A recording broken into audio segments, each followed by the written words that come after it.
అనేటువంటి ఈ థియరీ కూడా ఆచరణలో ఇది కరెక్ట్ కాదేమో కేంద్ర ప్రభుత్వం మరోసారి పునరాలోచన చేయాలని డిమాండ్ చేస్తాను.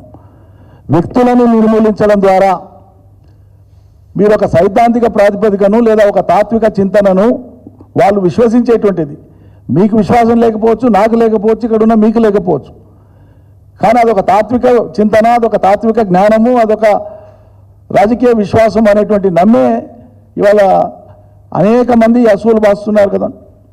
వాళ్ళేం ఆకర్షణల కోసం రావట్లేదు కదా. అందులో మన తరానికంటే ముందు వాళ్ళు, మన తరం వాళ్ళు, మన తర్వాత తరం వాళ్ళు కూడా ఎందుకు ఆకర్షితులు అవుతున్నారు? మరి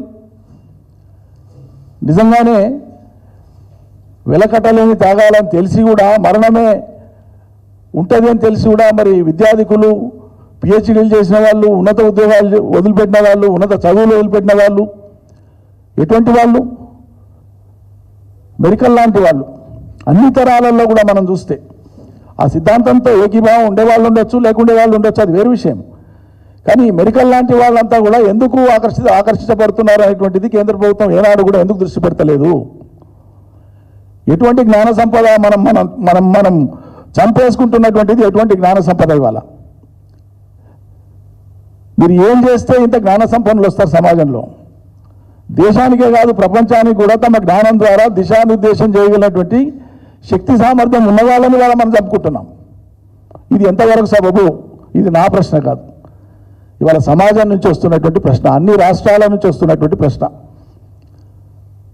ఈ మధ్యకాలంలో ఉస్మానియా విశ్వవిద్యాలయంలో మనం అనుకుంటున్నాం తెలియక అమాయకంగా కొత్త తరం యువకులంతా కూడా ఏదో క్యారియర్ మీద ఉన్నారు, చదువుల మీద ఉన్నారు, లేకుంటే సినిమాల మీద ఉన్నారు, లేకుంటే సినిమా హీరో హీరోయిన్లకు ఫ్లెక్సీలు కట్టి నినాదాలు ఇచ్చే దాని మీద ఉన్నారు అనుకుంటారు. తప్పది. దిశానిర్దేశం చేయగలిగేటువంటి జ్ఞాన సంపన్నులుగా ఉన్నారు విశ్వవిద్యాలయాల్లో ఇవాళ పిల్లలు.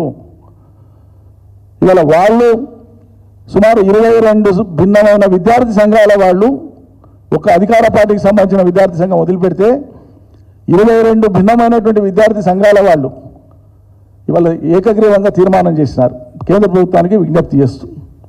వీళ్ళందరూ కూడా జ్ఞానం లేని వాళ్ళేనా? ఏం కోరుకుంటున్నారు వాళ్ళు?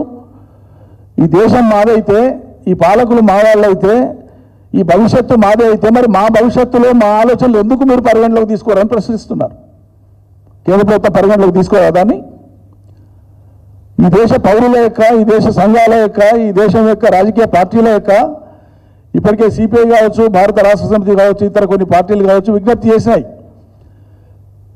కాల్పుల విరమణను కేంద్ర ప్రభుత్వం ప్రకటించి చర్చలకు పిలువండి వాళ్ళని మావోయిస్టులను ప్రకటించినాయి, రిక్వెస్ట్ చేసినాయి, తీర్మానించినాయి. ఆలోచన చేస్తామనే మాట కూడా అంటలేదు కేంద్ర ప్రభుత్వం. ఎందుకు అంటలేదు? ఎందుకు అనకూడదు? ఉగ్రవాదాన్ని పెంచి పోషించి మన దేశం మీదకి వదిలి అతలాకుతలం చేయడానికి ప్రయత్నించినటువంటి పాక్ ప్రేరేపిత ఉగ్రవాదులు కావచ్చు, పాక్ కావచ్చు, దేశం మొత్తం 3 ఏకమై మొత్తం ఇప్పుడు యుద్ధమే చేయాలన్నంత శక్తిని భారత ప్రభుత్వానికి, సైన్యానికి ఈ దేశ ప్రజలు తమ సన్నద్ధతతోన, తమ సౌభ్రాతృత్వంతోన, తమ సంఘీభావంతోన, తమ ఎమోషనల్ ఐడెంటిటీతోన కేంద్ర ప్రభుత్వానికి మద్దతు తెలిపినారు. యుద్ధం అని చెప్పినారు. థర్డ్ పార్టీ అయినటువంటి ట్రంప్ ఆయన అప్పీల్ చేసింది కాబట్టి, ఆయన అప్పీల్ చేయడం కూడా కదా, ఆయన అప్పీల్ అనే మాట కూడా మాట్లాడలే. నేను 2 దేశాల మెడలు వంచి ఒప్పించిన సీజ్ ఫైర్ కానీ మాట్లాడండి ట్రంప్. ఈ దేశ సార్వభౌమాధికారాన్ని అవమానించింది ట్రంప్. కానీ మేమేం కోరుతున్నాం? ఈ దేశ ప్రజలు ఏం కోరుతున్నారు? ఈ దేశ సార్వభౌమాధికారానికి, ఈ దేశ రాజ్యాంగానికి, ఈ దేశ సమగ్రతకు, ఈ దేశ అఖండతకు కట్టుబడే రాజ్యాంగ పరిధిలోనే వాళ్ళని చర్చలకు పిలవండి, కాల్పుల విరమణ చేయండి అని చెప్పి రిక్వెస్ట్ చేస్తున్నారు. దీంట్లో తప్పేముంది? ఎందుకు ఆలోచించకూడదు కేంద్ర ప్రభుత్వం? పొరుగు దేశంతో కాల్పుల విరమణకు సిద్ధపడవచ్చు, కానీ సొంత పౌరులతో కాల్పుల విరమణకు ఎందుకు అంగీకరించకూడదు? అది మేము రిక్వెస్ట్ చేస్తున్నాం. ఎందుకంటే ఈ సందర్భంగానైనా, ఇక నుంచైనా ఒక చర్చ అంటూ జరిగితే భారతదేశంలో తప్పకుండా వాళ్ళు కూడా ఈ దేశ ప్రజలకు జవాబు చెప్పాల్సి వస్తుంది.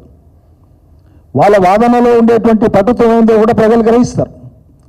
ఎవరేం చెప్పినా అయ్యా మనం కూడా చెప్తాం, ఈ దేశంలో ఉండే కొత్త తరం కూడా చెప్తుంది.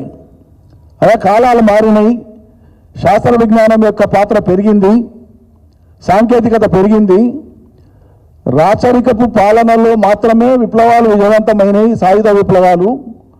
రాచరికపు పాలన అయిన తర్వాత ప్రజాస్వామ్య ప్రభుత్వాల మీద ఇప్పటిదాకా ప్రపంచంలో అగెన్స్ట్ డెమోక్రసీ రెవల్యూషనరీస్ ఎక్కడ కూడా రెవల్యూషనరీ పార్టీస్ కానీ రెవల్యూషన్ కానీ ఆర్మ్డ్ రెబెలియన్ కానీ సక్సెస్ కాలే. మనం కళ్ళ ముందున్న చరిత్ర చెప్తున్నాం, ఇవన్నీ అధ్యయనం చేసిన వాళ్ళమే. విస్తారమైన చర్చ జరుగుతుంది కదా, వాళ్ళ ముందు ప్రపంచం యొక్క చర్చ పెట్టవచ్చు కదా. మీరు ఏదైతే విశ్వసించి ఈ పంతాలో వస్తాయని మీరు నమ్ముతున్నారో, ఎందుకు రాదని మేము చెప్తున్నామో, సమాజం ఏం చెప్తుందో వినండి మనం కూడా అలా అనొచ్చు కదా. ప్రజాక్షేత్రంలో చర్చల వాళ్ళని భాగస్వామ్యం చేయొచ్చు కదా. ఎందుకు అవకాశం పొందకూడదు? ఎందుకు తాత్కాలిక విరమణ చేసి చర్చలు చేస్తే ఫలితం ఏదో తేలిపోతుంది కదా.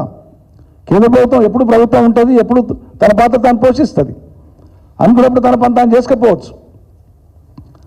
ఈరోజు ప్రభుత్వం వైపు నుంచి వచ్చేటువంటి వాదన చాలామంది విఘ్నులు, మేధావులు, పత్రికలు, టీవీలలో వచ్చేటువంటివి వాద ప్రతివాదాలు వినేటువంటి దాంట్లోకి వెళ్ళి వచ్చిన అంశాలనే నేను ప్రస్తావిస్తున్నాను, నా వ్యక్తిగత అభిప్రాయం కంటే కూడా.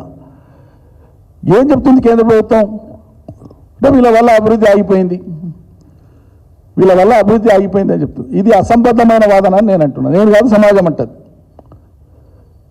వాళ్ళు ఉన్నది ఎప్పటి నుంచి నిజంగానే వాళ్ళ ఆయుధాలు పట్టుకొని తిరుగుతుంది, ఒకవేళ అనుకుంటే 3-4 దశాబ్దాలు. మరి 77-76 ఏళ్ల కాలంలో 3-4 దశాబ్దాల్లో మాత్రమే వాళ్ళ ఆయుధాలు పట్టుకొని తిరుగుతాయి. అంతకుముందు ఏం చేసినట్లు?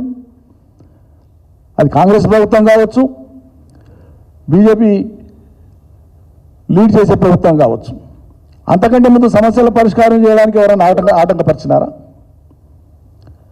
ఇప్పుడున్న మధ్య భారతంలో ఉండేటువంటి గిరిజనులు రోడ్లు వేస్తే వద్దన్నారా? అప్పుడుండే ప్రభుత్వాలు పాఠశాలలు పెడితే వద్దన్నారా? అక్కడ వైద్య సదుపాయం కల్పిస్తే వద్దన్నారా? అక్కడ ప్రజలకు ఉపాధి అవకాశాలు కల్పిస్తే వద్దన్నారా? పరిశ్రమలు పెడితే వద్దన్నారా? ఉపాధి అవకాశాలు కల్పిస్తామంటే వద్దన్నారా? ఆ చీకటికి, ఆ వెనుకబాటుతనానికి, ఆ విసిరివేయబడ్డటువంటి దూరానికి విసిరివేయబడ్డతనానికి ఎవరు బాధ్యులు? అది ఉంది కాబట్టే కదా వీళ్ళు పాత్ర పోషించింది. అక్కడ వీళ్ళకి ఆస్కారం ఎట్లొచ్చింది? ఆ వెనుకబాటుతనం ఉంది కాబట్టి, అక్కడ వివక్ష ఉంది కాబట్టి, అక్కడ అసమానతలు ఉన్నాయి కాబట్టి అవకాశం వచ్చింది. అది రూపుమాపితే, అది లేకుండా చేస్తే తెలంగాణనే గొప్ప ఉదాహరణ. భారతదేశంలో సమైక్య రాష్ట్రం ఉన్ననాడు దాదాపు 3-4 దశాబ్దాల కాలం పాటు తెలంగాణ ఈ దేశంలోనే కేంద్ర బిందువు నక్సలిజానికి. మనందరికీ తెలుసు, ఆంధ్రప్రదేశ్ రాష్ట్రంలో ఉన్ననాడు తెలంగాణ, ప్రధానంగా తెలంగాణ ప్రాంతం, రాయలసీమ, కోస్తాంధ్రలో కొంత భాగం ఉన్నప్పటికీ, ఉత్తరాంధ్రలో ఉన్నప్పటికీ తెలంగాణ కేంద్ర బిందువు ఉంటుంది.